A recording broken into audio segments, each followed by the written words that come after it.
Comment ont-ils fait pour aller si vite? Il y avait Al-Qaïda, et puis c'est eux maintenant les patrons sur le terrain. Et ils arrivent même à franchiser d'une certaine manière. Alors on dit qu'ils sont sur le terrain, mais c'est pas tout à fait vrai. Ils sont dans le monde entier. C'est la surprise. Exactement, ils sont dans le monde entier. C'est vrai que ça s'est fait très très rapidement, en un an, depuis l'année dernière, quand ils se sont emparés de la ville de Mossoul, la ville irakienne, et qu'ils ont proclamé le califat. À ce moment-là, ils se sont étendus vraiment sur toute la scène internationale.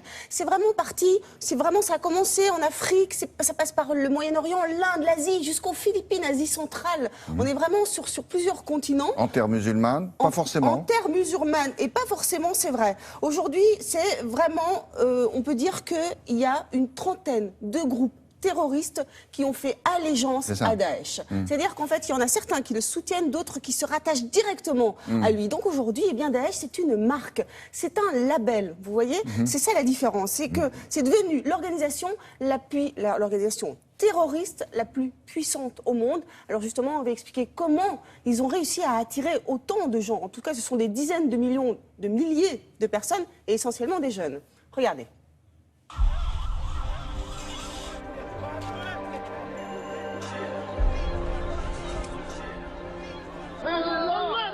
Alors, ce qui s'est passé en 2014, c'est que Daesh, qui était à l'époque une organisation pas encore très puissante, a d'abord littéralement fait sauter la banque, c'est-à-dire qu'ils se sont saisis de la banque de Mossoul, qui est une ville du Kurdistan irakien au nord. Et ils sont devenus tout de suite très riches. Et ensuite, ils ont récupéré les armes de l'armée irakienne qui a eu peur et qui a filé. Donc ils ont eu tout de suite de l'or et des armes. Aujourd'hui, Daesh, c'est un territoire, une armée, des impôts, une administration, un système de santé aussi. Et oui, parce que parfois les populations ne se révoltent pas, tout simplement parce que Daesh prend soin d'elles. Mais la grande force de Daesh, ce qui la distingue probablement de toutes les autres organisations terroristes qui l'ont précédée, y compris Al-Qaïda, c'est qu'elle a une sorte d'intelligence stratégique qui utilise les moyens de communication les plus modernes. Ils ont littéralement des agences de communication. Ils font des clips vidéo sous-titrés dans toutes les langues. Et cette combinaison-là, on ne l'a jamais vue dans l'histoire récente.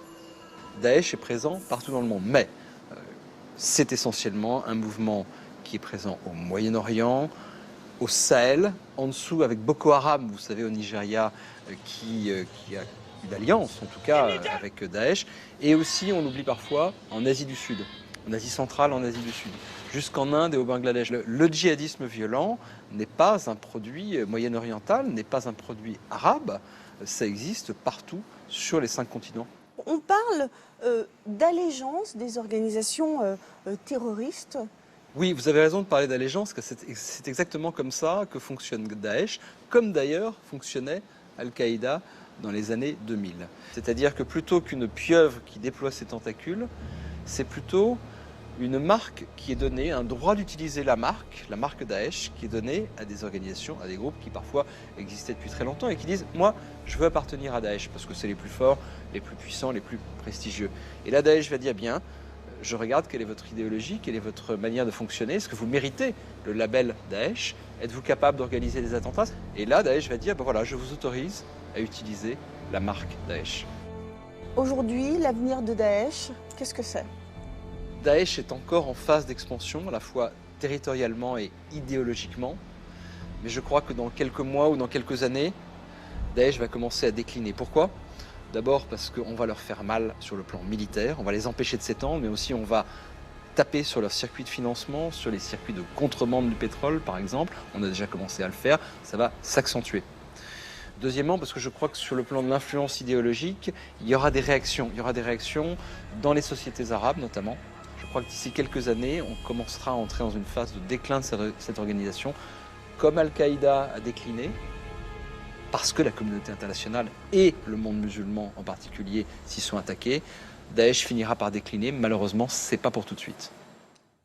Alors, 2 choses pour terminer. Le budget annuel de cette marque, entre guillemets. Mais on estime le budget annuel à 2 milliards de dollars. Ravitaillé par le pétrole. Ravitaillé, le pétrole, les taxes, les donations, les trafics d'humains, les gaz, productions agricoles aussi. Production phosphate, agricole. oui, le coton, Ouais, tout et à puis fait. le trafic de drogue avec les pilules dont on a parlé tout à l'heure. Donc, on a emprunté à nos amis de complément d'enquête les petits fauteuils rouges. On leur rendra promis pour ce soir, d'autant plus qu'ils sont en direct ce soir avec leurs camarades d'envoyé spécial. Merci infiniment. À tout à l'heure. On va vous parler là aussi avec Charlotte Bouteloup d'un film qui, c'était la programmation. Ça tombe maintenant.